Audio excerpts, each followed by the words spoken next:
Côte d'Ivoire, député RHDP Mariam Traoré, description d'un personnage controversé. Pour plus d'informations sur ce sujet, retrouvez-nous après le générique. Mais avant de commencer, n'oubliez pas de vous abonner et d'activer la cloche de notification pour ne pas manquer nos prochaines vidéos. Bon visionnage.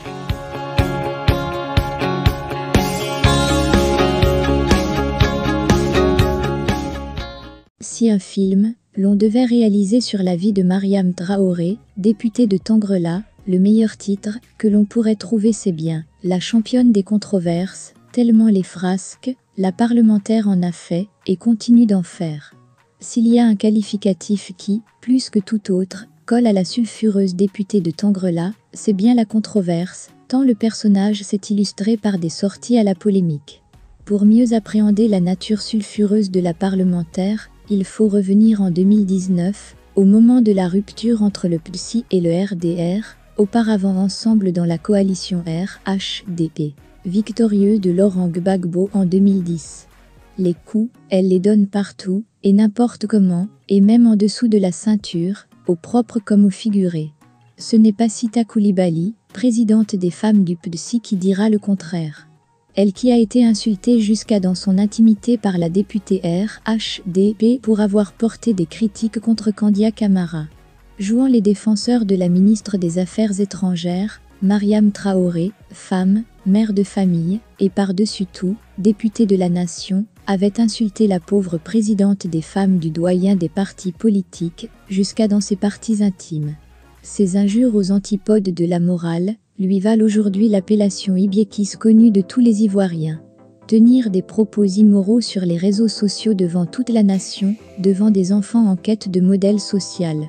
Les frasques, elle les a tellement multipliées, qu'il est quasiment impossible d'en désigner un qui remporterait la palme d'or de l'inélégance humaine. L'on se souvient encore qu'à l'occasion d'une rencontre avec des Ivoiriens de la diaspora courant 2020, notre cher parlementaire avait tenu des propos dangereux pour une nation qui cherche à renforcer le ciment après avoir vécu une décennie de crise. S'exprimant en langue malinquée communément appelée dioula, elle avait pu dire « C'est nous les dioula même qui faisons. Si on s'organise, si on s'entend, personne ne va prendre le pouvoir ici. On va rester pendant plus de 50 ans. Si on finit, on donne à un autre. Si lui il finit, on donne encore à un autre. » Cette sortie contraire aux valeurs républicaines n'avait pas du tout été appréciée par les internautes qui n'ont pas manqué de la charger. Entre propos immoraux, propos dangereux pour la cohésion nationale et trafic illicite, la députée de Tangrela y trouve aisément sa place. Nous sommes en 2018, précisément dans le mois de mars. L'orpaillage clandestin est au cœur des débats, notamment dans la partie nord du pays. La parlementaire trouvera un moment pour faire parler d'elle, cette affaire devenue une préoccupation nationale. Mariam Traoré est accusée d'avoir pris une quantité d'or saisie par la police à Tangrela au cours d'un contrôle, avec des orpailleurs clandestins, qui se rendaient lui encore. Mariam Traoré fait l'actualité. Cette fois-ci, sa charge est contre un camarade du parti, Bruno Nabagné-Koné, contre qui elle porte des accusations d'une extrême gravité. Depuis sa désignation comme candidat du RHDP à l'élection du conseil régional dans la Bagoué, Bruno Nabagné-Koné vit le courroux de sa camarade du RHDP. Accusant l'ex-porte-parole du gouvernement d'œuvrer à lui coller un adversaire pour l'investiture du RHDP au titre de la mairie de Tangrela, Mariam Traoré s'est lancée dans une campagne médiatique contre lui.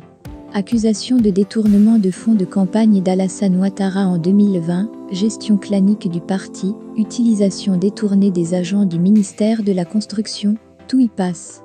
Quand elle ne l'accuse pas d'avoir détourné l'argent destiné à la campagne d'Alassane Ouattara, dans la Bagoué en 2020 pour sa propagande personnelle, elle le fait pour l'utilisation des agents du ministère de la Construction, pour insulter les cadres qui ne sont pas avec le ministre de la Construction. Dans sa poussée frénétique à porter les coups dans tous les sens, la parlementaire du parti d'Alassane Ouattara n'épargne pas votre quotidien, Génération Nouvelle. Le lundi dernier, dès les premières heures de la journée, le journal et son personnel ont essuyé la furia de Dame Traoré. Après un article relatif à une déclaration signée par ses mains, elle a trouvé matière à s'attaquer à votre canard qui pourtant n'a pas été le seul à traiter cette actualité. En toute ignorance des règles en la matière, elle a accusé le journal d'avoir utilisé son image sans autorisation préalable. Surprenant, notre parlementaire ne sait-elle pas qu'elle est personnalité publique?